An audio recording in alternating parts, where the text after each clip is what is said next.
Combien de fois quelqu'un a-t-il utilisé ce que vous avez dit contre vous? N'était-ce pas vous qui avez dit cela? C'est drôle de voir que lorsque cela vous concerne, ce sont des phrases que tout le monde qui parle trop a déjà entendues. Avez-vous remarqué que certaines personnes ont un certain magnétisme? Elles entrent dans une pièce et, sans dire un mot, tout le monde remarque leur présence. Ce n'est pas de la chance, ce n'est pas une coïncidence. C'est une stratégie. Alors que la plupart des gens se précipitent à parler, à se justifier et à s'expliquer, ceux qui comprennent vraiment le pouvoir restent silencieux, observent et attendent. Ils créent un mystère sans effort. Ils font en sorte que les autres essaient de deviner ce qu'ils pensent. Certaines personnes peuvent lire et comprendre une pièce sans dire un seul mot. Elles entrent dans un espace et, sans parler, savent déjà qui est aux commandes, qui est insécure, qui bluffe. Elles perçoivent les tensions non exprimées, les mensonges masqués par des sourires, les intentions cachées derrière la politesse. Ce sont des stratèges naturels, et ce n'est pas parce qu'elles sont magiques ou ont un don surnaturel, mais parce qu'elles ont développé l'art de l'observation profonde. Nous vivons dans un monde bruyant où tout le monde veut être entendu,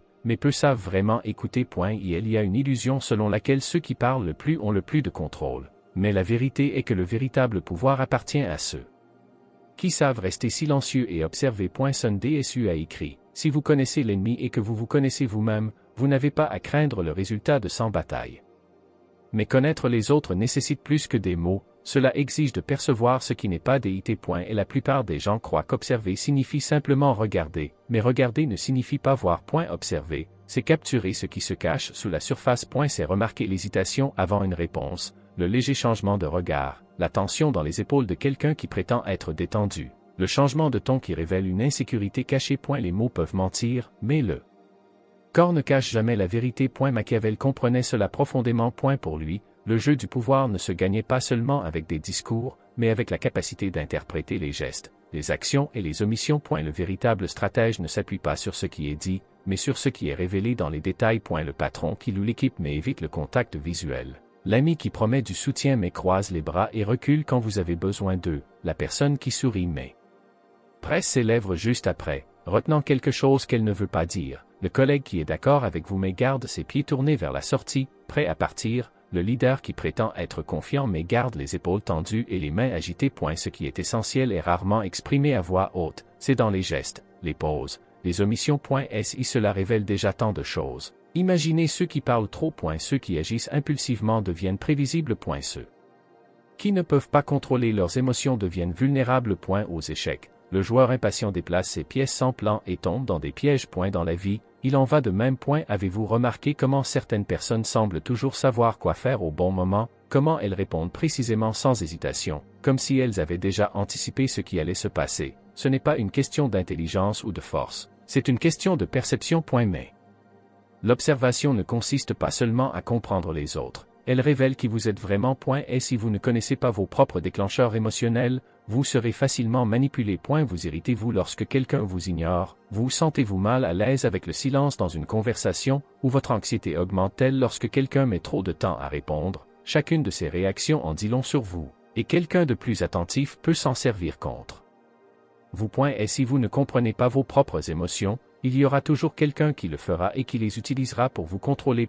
Et si vous voulez tester vos compétences d'observation, essayez de passer une journée entière à simplement observer. Lorsque quelqu'un parle, remarquez les petits gestes. Faites attention au langage corporel, au ton de la voix, aux pauses entre les mots, et à la fin de la journée, vous aurez appris quelque chose de très important. Tout le monde veut être entendu, mais peu comprennent le pouvoir de rester silencieux. Il y a une différence entre ceux qui parlent pour combler le vide et ceux qui savent attendre le bon moment. C'est précisément cette imprévisibilité qui fait du silence un allié si important. Le silence n'est pas de la passivité. En fait, c'est une stratégie active. Et elle vous permet d'observer avant d'agir, de mesurer vos mots, de percevoir les intentions cachées et de démanteler vos adversaires sans vous exposer. Répondre dans le feu de l'action est une erreur fondamentale. Lorsque nous parlons impulsivement, nous révélons nos faiblesses, donnons des informations qui pourraient être utilisées contre nous. Et, sans nous en rendre compte, devenons imprévisibles. Pour Machiavel, le pouvoir ne résidait pas seulement dans ce qui était dit, mais plus important encore, dans ce qui était délibérément laissé non dit. Un dirigeant qui parle trop devient prisonnier de ses propres mots. Un stratège qui révèle ses plans trop tôt perd tout avantage. Lorsque quelqu'un vous provoque, il s'attend à ce que vous réagissiez. Lorsque quelqu'un vous met sous pression, il veut vous déstabiliser. Mais si vous maintenez le Silence, vous démantelez leur jeu. Le vide de votre réponse force l'autre personne à se remettre en question, à combler le vide avec ses propres insécurités. Cela se produit dans les disputes, les négociations et même les relations personnelles. Souvent, l'absence de mots pèse plus que n'importe quel argument. Le silence est aussi un outil de maîtrise de soi. Dans les moments de crise, celui qui reste calme devient automatiquement la personne la plus importante dans la pièce. Au milieu du chaos. Alors que tout le monde parle, crie ou essaie d'imposer ses opinions, celui qui observe sans hâte irradie l'autorité. Parler trop peut être un mouvement précipité qui vous met en désavantage. Mais maîtriser le silence ne signifie pas seulement arrêter de parler, cela signifie apprendre à supporter l'inconfort du vide, le vôtre et celui des autres. Le silence peut sembler insupportable car il nous force à affronter nos propres pensées, mais c'est précisément dans cet espace que réside le véritable pouvoir. Et si vous voulez tester cela en pratique, essayez de rester en silence complet pendant 15 minutes par jour. Pas de téléphone, pas de musique, pas de distraction, juste vous et vos pensées. Au début, cela peut sembler étrange, mais avec le temps, vous réaliserez que plus vous vous habituez au silence, moins le silence des autres vous affectera. Le silence n'est pas l'absence, c'est présence. Ce n'est pas faiblesse, c'est stratégie.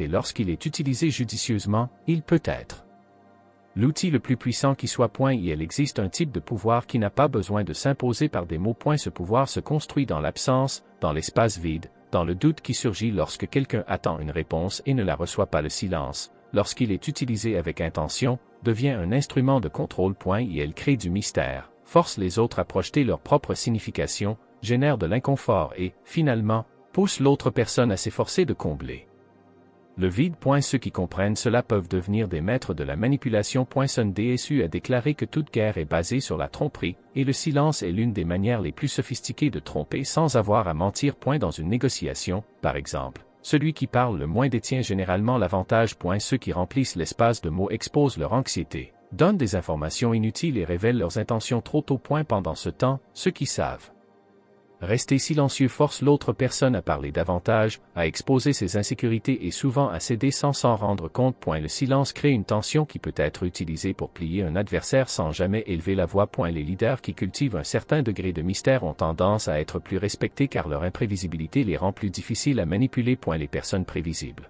qui disent toujours ce qu'elles pensent et réagissent immédiatement, sont faciles à contrôler. Mais ceux qui laissent des questions sans réponse, qui créent des pauses stratégiques et qui ne révèlent pas immédiatement leurs émotions ou leurs intentions exercent un contrôle invisible sur les autres. Le silence peut également être une forme de punition dans les disputes et les relations. L'absence de réponse est souvent plus douloureuse que n'importe quel mot dur. Lorsque quelqu'un s'attend à une réaction et est confronté au vide, la frustration devient insupportable. Cela se produit parce que les êtres humains ont un besoin psychologique de clôture. Nous voulons savoir ce que l'autre personne pense, fermer les boucles, comprendre ce qui se passe. Lorsque cela nous est refusé, nous sommes contraints de faire face à l'incertitude. Ceux qui comprennent ce mécanisme peuvent l'utiliser pour maintenir le contrôle sur les émotions des autres. Cette stratégie, lorsqu'elle est utilisée abusivement, peut devenir une arme cruelle.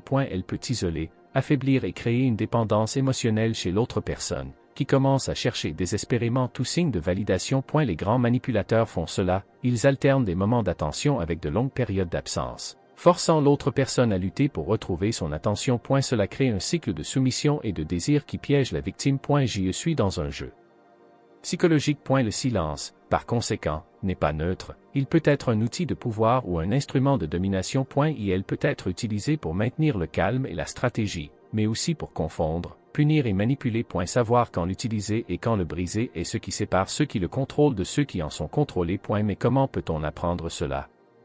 L'absence parle parfois plus fort que n'importe quel mot. Dans le monde du pouvoir, gagner ne signifie pas toujours avancer. Parfois, cela signifie se retirer au bon moment, laissant l'autre personne se perdre dans des suppositions. Créer un impact non pas par la présence mais par l'absence utilisera le vide, devenant un élément capable de générer de la tension, d'attirer l'attention et de déstabiliser ceux qui s'attendent à de la prévisibilité. Au cinéma, un silence bien placé peut être plus troublant qu'un cri. Dans l'art, l'espace vide sur une toile peut être aussi expressif que la peinture.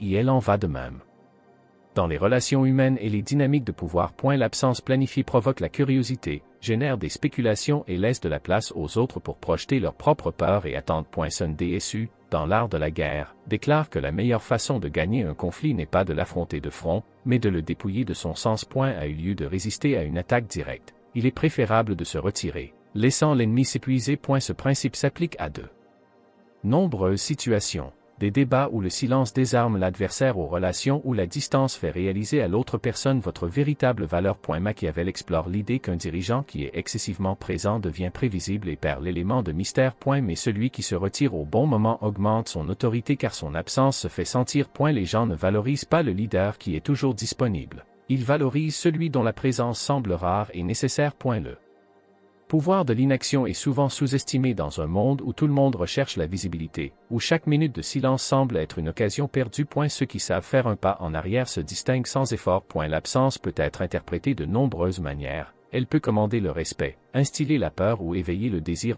Tout dépend de l'intention qui la sous-tend. Pensez à cet ami qui disparaît des réseaux sociaux, et soudain tout le monde veut savoir où il a été. Le collègue qui ne donne pas de réponse immédiate fait attendre les autres avec anticipation, ou quelqu'un que vous venez de rencontrer qui ne répond pas tout de suite au message, vous faisant penser encore plus à lui. Le silence et l'absence jouent avec nos esprits. Lorsque quelque chose n'est plus toujours disponible, nous commençons à voir de la valeur dans ce que nous avions précédemment négligé. Cette stratégie nécessite du contrôle. Lorsqu'elle est trop utilisée, elle peut aliéner plutôt qu'attirer. Devenir trop inaccessible peut conduire à être oublié plutôt qu'à être désiré. Le secret est l'équilibre, savoir quand disparaître et quand réapparaître, quand créer du vide et quand le remplir. Observer avant d'agir nous donne un avantage. Éviter les réactions impulsives nous protège des pièges émotionnels. Maintenir le silence face à une provocation déstabilise ceux qui s'attendent à une réponse. Créer un certain niveau de mystère nous rend moins prévisibles et donc plus difficile à manipuler. Mais tout cela nécessite un niveau de discipline que peu sont prêts à développer. Et si vous voulez appliquer cette sagesse dans votre vie quotidienne, commencez petit. Entraînez vos compétences d'observation. Au lieu d'essayer toujours d'intervenir ou de répondre immédiatement, pratiquez simplement l'écoute. Observez les expressions, les gestes et les moments où le silence des autres révèle plus que leurs mots. Testez le pouvoir de la pause dans les conversations et les indécisions dans toute situation où l'impulsion serait de parler sans réfléchir. Surtout, essayez de réduire votre exposition inutile, que ce soit sur les réseaux sociaux, dans les interactions quotidiennes ou dans des moments intenses. Voyez ce qui se passe lorsque vous devenez moins accessible. Le silence, lorsqu'il est utilisé intelligemment, peut changer la façon dont les gens vous perçoivent, et plus que cela, il peut changer la façon dont vous vous percevez vous-même. Il renforce le contrôle de soi. Ceux qui ne maîtrisent pas leur propre silence finissent par être contrôlés par le bruit du monde. Si vous avez apprécié ce contenu et souhaitez comprendre davantage les questions profondes de la vie, abonnez-vous à la chaîne et partagez cette vidéo avec d'autres qui sont également parmi les éveillés.